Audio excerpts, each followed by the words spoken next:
Nah, Assalamualaikum warahmatullahi wabarakatuh. Perkenalkan kami dari kelompok 7. Di sini kami akan menjelaskan tentang aplikasi kami, yaitu tiket konser online yang bernama Confess. Untuk memenuhi UTS Matkul Rekayasa Perangkat Lunak. Sebelum masuk ke pembahasan, kami akan mengenalkan anggota-anggota kelompok kami. Yang pertama ada saya, Muhammad Ikhwan Firdaus, dengan NIM 22051 2148082. Yang kedua, ada Angel Rika Siselia dengan NIM 22051 2149091. Yang ketiga ada Rizka Putri Rahmawati dengan NIM 22051 2141104. Yang keempat ada Lenita Natania Ivana Sitorus dengan NIM 22051 2141112. Dan yang terakhir ada Muhammad Faiz Rahman dengan NIM 22051 2141113. Oke, untuk penjelasan saya serahkan ke rekan saya.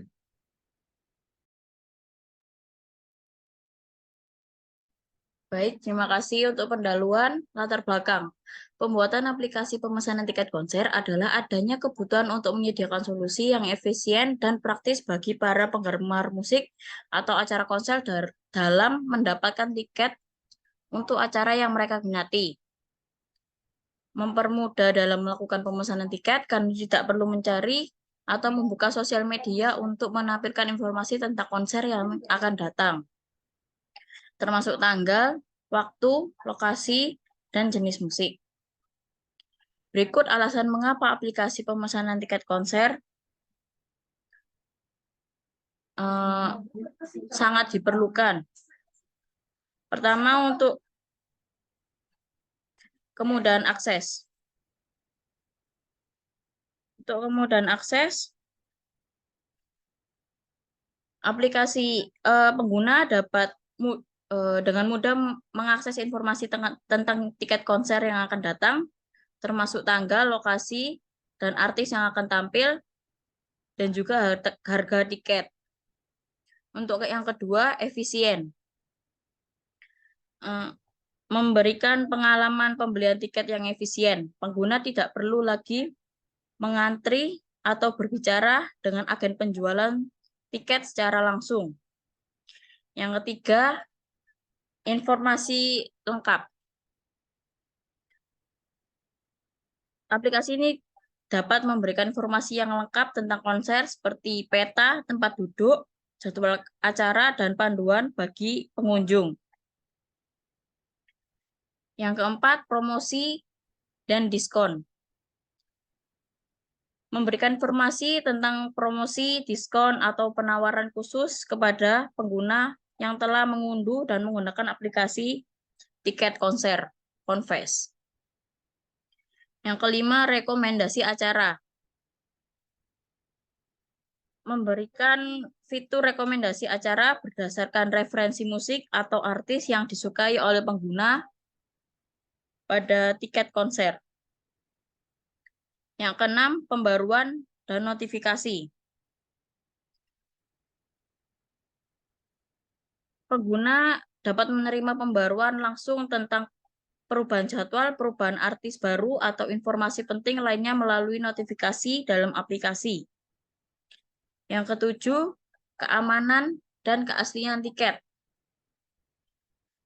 Aplikasi pemesanan tiket konser dapat memastikan keamanan dan keaslian tiket konser dengan menghindari risiko tiket palsu atau duplikat. Yang kedelapan, dukungan pelanggan. Aplikasi ini menyediakan layanan dukungan pelanggan yang lebih baik melalui fitur chat atau panggilan langsung. Untuk tujuan, penelitian ini bertujuan untuk menciptakan aplikasi pemesanan tiket konser online yang meningkatkan efisiensi dalam proses pemesanan tiket. Aplikasi ini menggabungkan semua konser yang akan datang di seluruh Indonesia, mengklarifikasinya berdasarkan jenis musik dan memungkinkan pengguna untuk dengan mudah memilih dan memesan tiket tanpa harus mencari informasi di berbagai platform atau akun media sosial penyelenggara konser. Untuk deskripsi awal kebutuhan dan fungsionalitas, Aplikasi ini dirancang untuk memungkinkan pengguna memilih dan memesan tiket konser di berbagai lokasi di Indonesia dengan efisien, serta menyediakan dengan fitur yang relevan. Beberapa fitur-fitur yang dapat dimiliki oleh aplikasi pemesanan tiket konser. Pertama, pencarian tiket konser, detail konser, pemesanan tiket, pemilihan tempat duduk, keranjang belanja, pembayaran aman, konfirmasi dan etiket, pengelolaan akun, pemberitahuan ketersediaan tiket, pengulasan dan penilaian, terakhir promo dan diskon. Untuk selanjutnya akan dilanjutkan oleh rekan saya.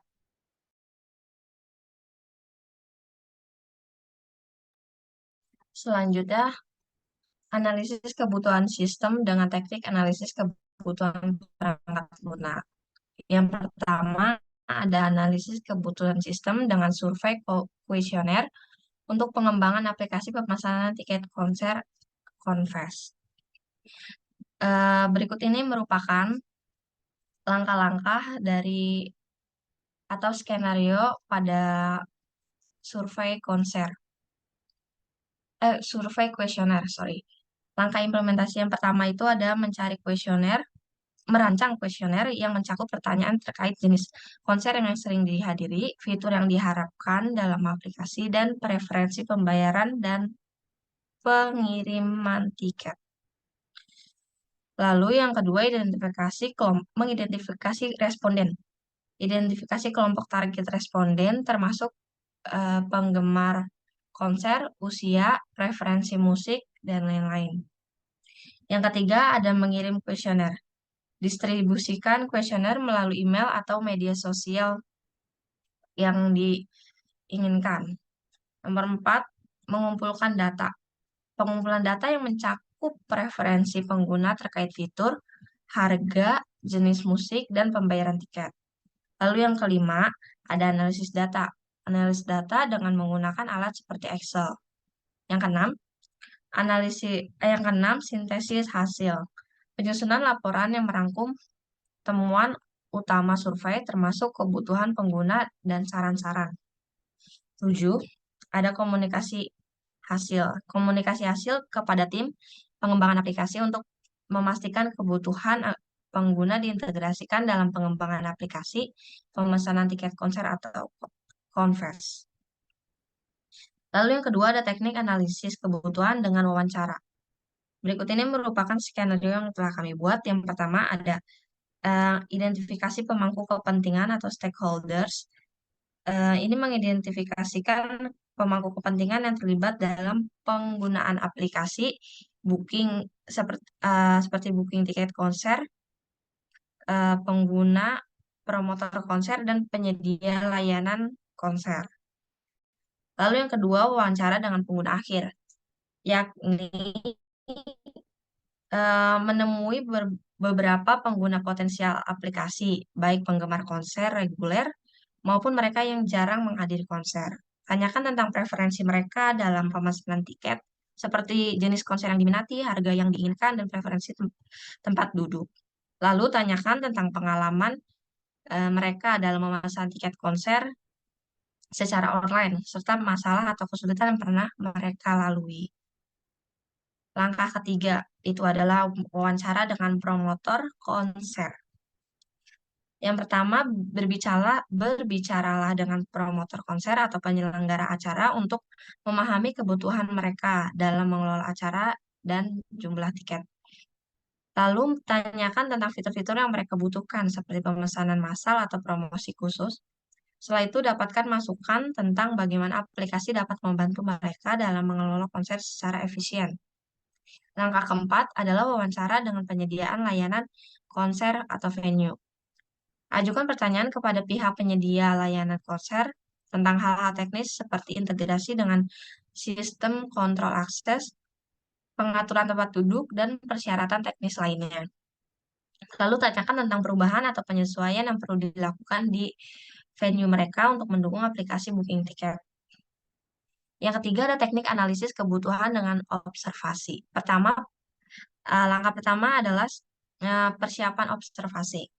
Tentukan area atau proses aplikasi yang akan diamati seperti proses pencarian konser, pemilihan tiket, dan proses pembayarannya.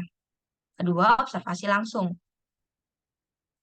Observasi langsung, amati pengguna saat mereka menggunakan aplikasi tiket konser. Lalu, catat detail penting seperti interaksi pengguna dengan antarmuka aplikasi, masalah yang dihadapi, dan juga aspek-aspek yang terlihat tidak efisien atau memerlukan perbaikan lagi. Setelah itu, hindari mengganggu proses yang diamati selama observasi. Jangan memberikan panduan atau bantuan kepada pengguna kecuali jika mereka meminta. Sorry. Yang ketiga adalah langkah catat informasi.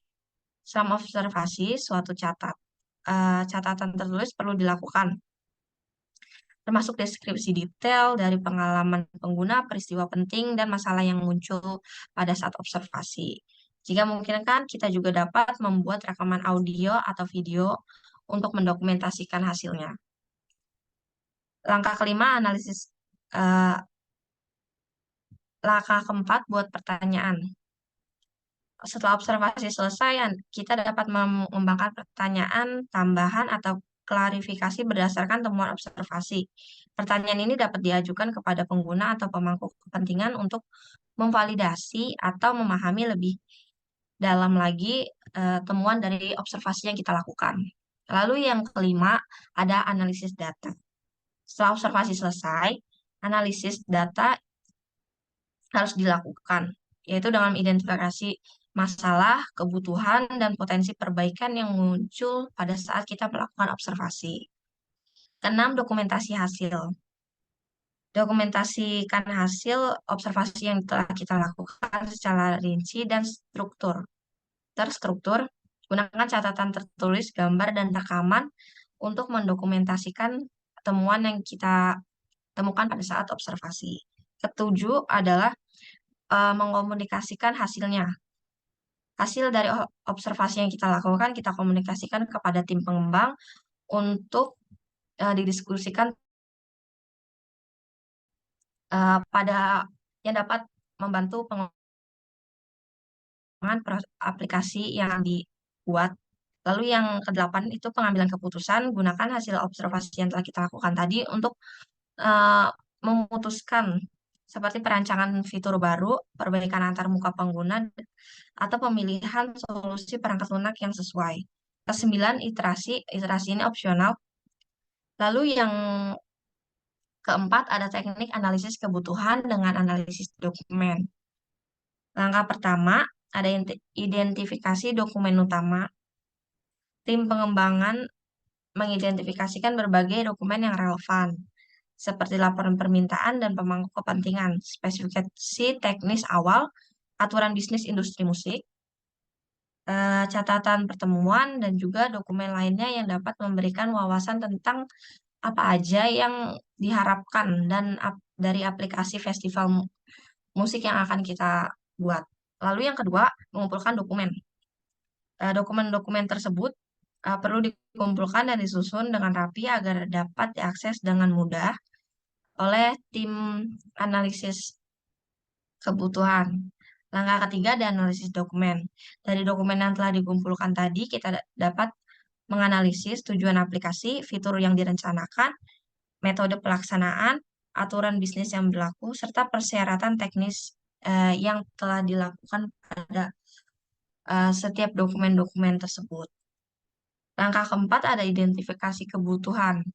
Pada identifikasi kebutuhan ini, kita perlu mengidentifikasi berdasarkan dokumen-dokumen yang telah kita kumpulkan tadi. Tujuan pembuatan aplikasi, pemesanan tiket konser, festival musik, yang seperti tujuan aplikasi kita yakni adalah untuk menyediakan solusi yang efisien dan praktis bagi para penggemar musik atau acara konser dalam mendapatkan tiket untuk acara yang mereka minati. Lalu yang kelima, perencanaan pengembangan dan komunikasi dengan pemangku kepentingan dan masyarakat. Berdasar kebutuhan yang telah diprioritaskan, tim pengembangan perlu merencanakan bagaimana aplikasi pemesanan tiket konser ini akan dirancang atau dikembangkan. perlu mempertimbangkan arsitektur sistem integrasi dengan platform streaming, desain antarmuka pengguna, dan juga aspek teknis lainnya. Oke, yang keenam itu adalah dokumentasi kebutuhan dan pengembangan aplikasi. Hasil dari analisis kebutuhan dan perencanaan pengembangan didokumentasikan dengan jelas dalam bentuk spesifikasi kebutuhan. Lalu yang ketujuh itu ada pengujian dan validasi. Pada langkah ini dilakukan pengujian untuk memastikan bahwa aplikasi memenuhi semua kebutuhan yang telah diidentifikasikan sebelumnya. Setelah itu, eh, pengujian juga perlu dilakukan, di mana mencakupi pengujian fungsional, pengujian keamanan, dan juga dan juga pengujian kinerjanya. Setelah itu, ke-8 peluncuran. Setelah berhasil melewati pengujian, aplikasi diluncurkan secara resmi untuk pengguna. Penyelenggara konser dapat mempromosikan acara mereka di aplikasi yang telah kita buat. Yang ke-9, pemeliharaan dan pembaruan. Pada langkah ini kita dapat melakukan update pada fitur-fitur yang memang memerlukan pembaruan untuk memenuhi kebutuhan user. Lalu selanjutnya, slide selanjutnya.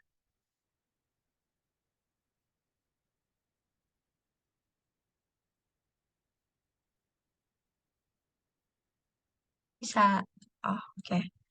Nah, pada slide ini terdapat perancangan sistem model metode agile yang kami buat untuk pembuatan prototipe aplikasi pemesanan konser, tiket konser. Dalam metode agile development, kami mengimplementasikannya pada setiap tahap, termasuk penggunaan bersama dan penugasan tugas untuk setiap anggota pengembang. Selain itu, kami melakukan kolaborasi secara real-time dengan menggunakan Figma dan juga Trello, memungkinkan pengaturan tenggat waktu. Hal tersebut adalah pembaruan berikut ini merupakan adalah papan Kanban terbaru dari kelompok kami.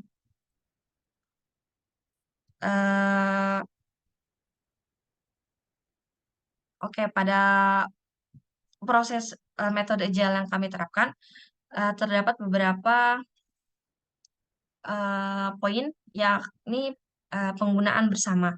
Pada penggunaan bersama tersebut, semua anggota kami memiliki akses ke proyek yang terdapat di Figma untuk mengakses dan berkolaborasi pada papan Kanban secara bersama-sama. Kita dapat melihat kartu-kartu, mengeditnya, dan memindahkan secara fleksibel jika sudah ada yang selesai dikerjakan pada papan Kanban untuk memindahkannya pada kolom yang tersedia yaitu done. Lalu penugasan tugas dengan menambahkan penugasan kepada anggota tim pada para anggota tim masing-masing dapat memberi tahu siapa yang bertanggung jawab atas tugas tertentu tersebut. Ini akan membantu dalam mengklasifikasikan tanggung jawab individu dalam tim kami. Lalu yang ketiga ada real-time kolaborasi. Figma dan Trello memungkinkan kolaborasi real-time, artinya semua perubahan yang dilakukan oleh anggota tim akan tampil secara instan. Ini memfasilitasi komunikasi dan kerjasama yang efektif serta efisien juga. Yang kelima, pengaturan tenggat waktu. Trello dapat menetapkan tenggat waktu pada kart sehingga tim dapat mengikuti jadwal yang ditetapkan. Sehingga ketika ada kart yang tidak sesuai jadwal, maka akan muncul notifikasinya. Berikut ini tampilan papan Kanban dari kelompok kami yang terbaru. Di sini ada di kolom to-do sudah selesai, sudah tidak ada tugas lagi. Di kolom doing terdapat sprint 3. Nah, di sprint 3 ini sebenarnya sudah selesai tapi masih belum sepenuhnya, jadi kami belum pindahkan ke bagian dan. Di bagian dan ini ada sprint 1 dan sprint 2, fitur-fitur yang telah kami selesaikan. Jadi untuk sampai saat ini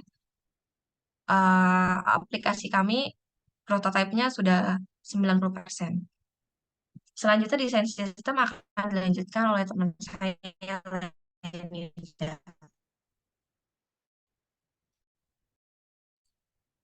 Selanjutnya, desain sistem.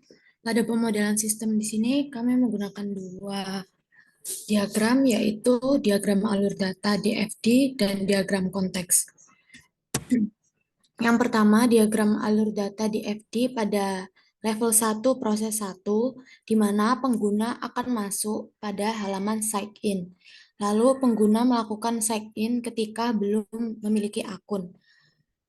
Registrasi akun dapat dilakukan dengan menghubungkan langsung dengan akun Google pengguna atau dengan akun media sosial seperti Facebook. Ketika registrasi gagal, proses akan kembali lagi ke dalam sign in untuk mengulangi proses tersebut. Ketika registrasi berhasil, maka data akun pengguna akan disimpan ke dalam database sistem. Lalu pada DFD level 1 proses kedua, yang pertama pengguna akan masuk pada halaman login. Lalu pengguna melakukan login ketika sudah memiliki akun. Pengguna menginput username, password akunnya. Lalu proses verifikasi akun dilakukan jika akun dengan username dan password yang diinput ada di dalam database sistem. Maka proses login berhasil dan masuk ke dalam home aplikasi. Tetapi jika gagal pada proses verifikasi, maka pengguna akan kembali pada halaman login dan harus mengulangi proses login lagi sampai berhasil. Lalu pada DFD level 1, proses yang ketiga, setelah berhasil login, pengguna dapat melakukan pemesanan tiket konser. Pertama, melakukan proses pemilihan konser yang diinginkan. Ketika sudah menemukan dan memilih, pengguna dapat melakukan pemesanan. Setelah melakukan pemesanan, pengguna melakukan pembayaran, dan setelah pembayaran berhasil, maka data penjualan tiket akan disimpan di dalam database sistem, dan pengguna akan mendapatkan barcode tiket sebagai bukti pemesanan tiket. Lalu pada DFD1 level proses keempat, tiap penyelenggara konser musik melakukan upload tentang konser yang akan diselenggarakan ke dalam aplikasi ini. Lalu setelah upload detail konser selesai, maka data tersebut disimpan dalam database sistem. Lanjut pada diagram konteks. Dalam diagram konteks ini adalah proses yang diberi nomor proses 0. Proses ini mewakili dari seluruh sistem, menggambarkan apa yang terjadi seperti input-output pada aplikasi konser online Confess. Pada proses ini, penyelenggara konser dapat memberikan informasi data konser yang diterima oleh pengguna dari sistem informasi penjualan tiket konser.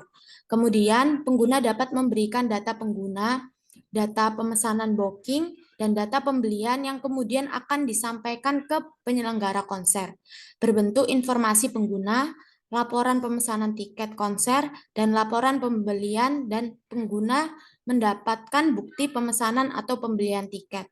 Selanjutnya akan dibahas oleh rekan saya, Faiz.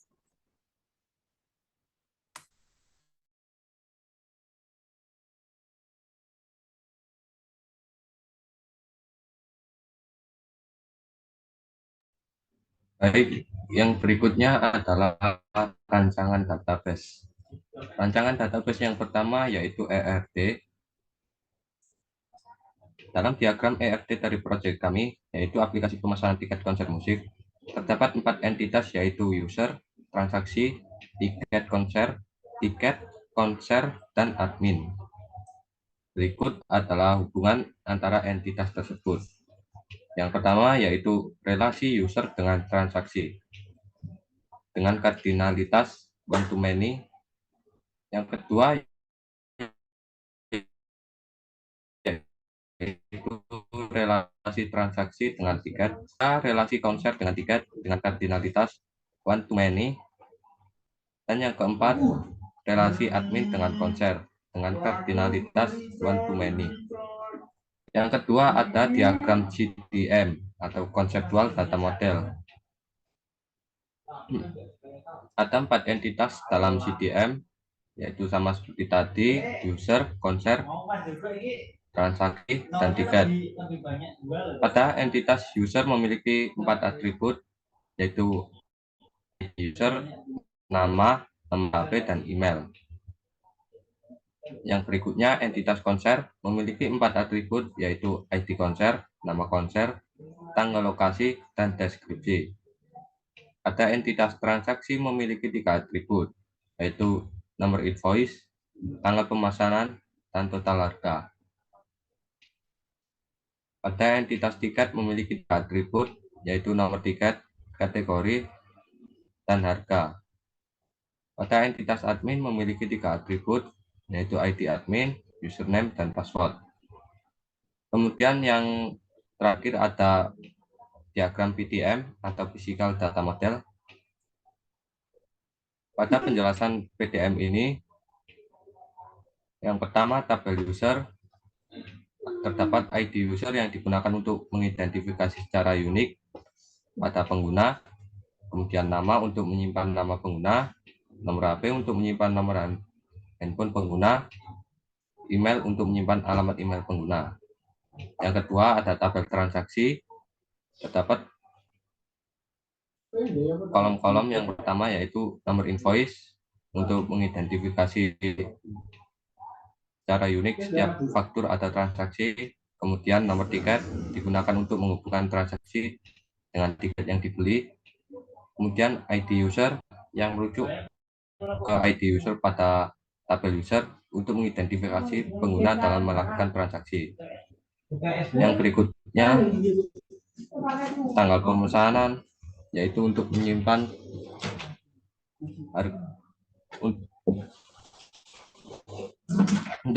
tanggal transaksi dilakukan.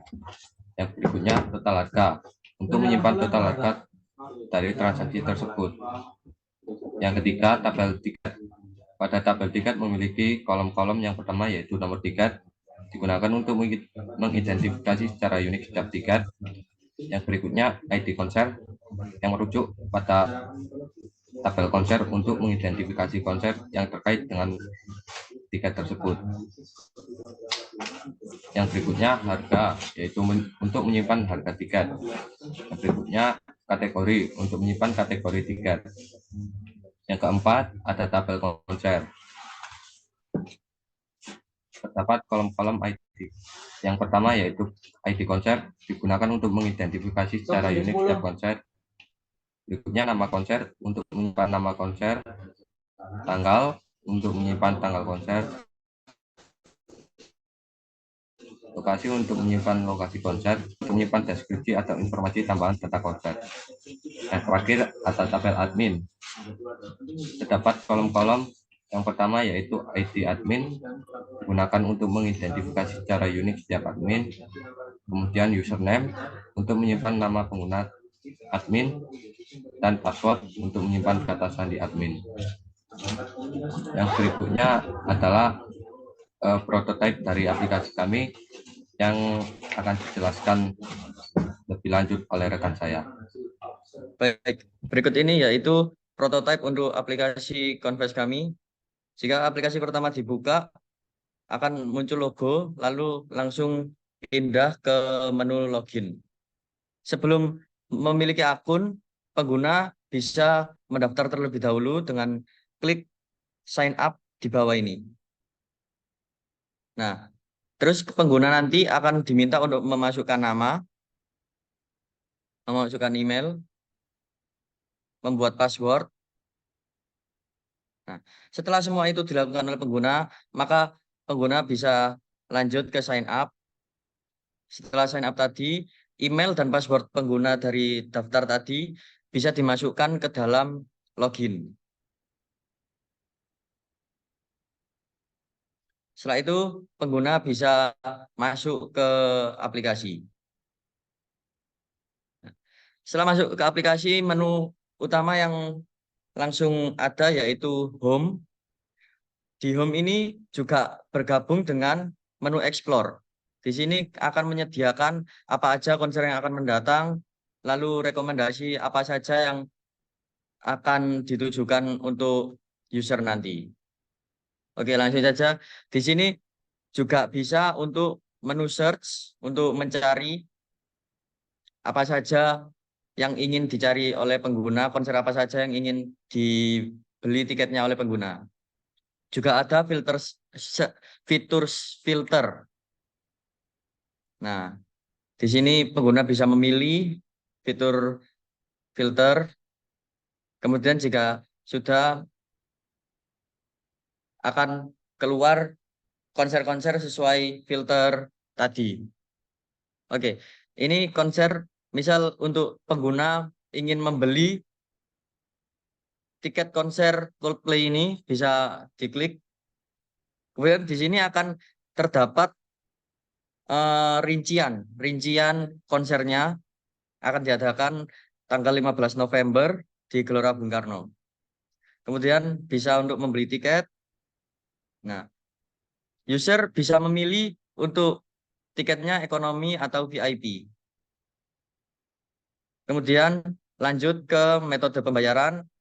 Di sini terdapat 4 metode pembayaran yaitu Dana, ShopeePay, GoPay, dan OVO.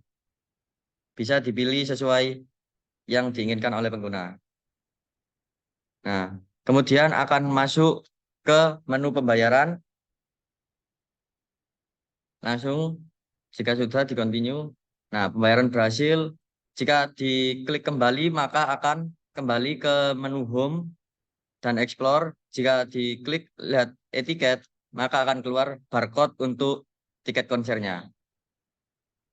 Oke. Nah, juga di sini terdapat menu notifikasi.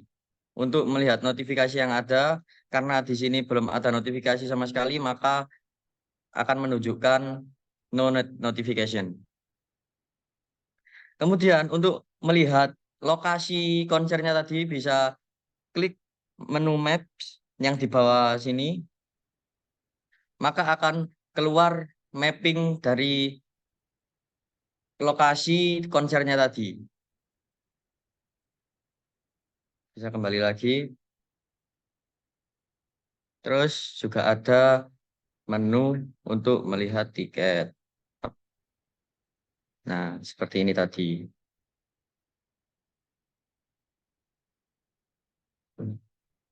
Mungkin itu saja untuk progres kami untuk UTS kali ini.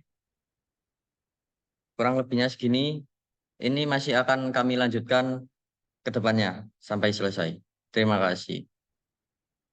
Sekian presentasi dari kelompok kami. Kurang lebihnya mohon maaf. Wassalamualaikum warahmatullahi wabarakatuh.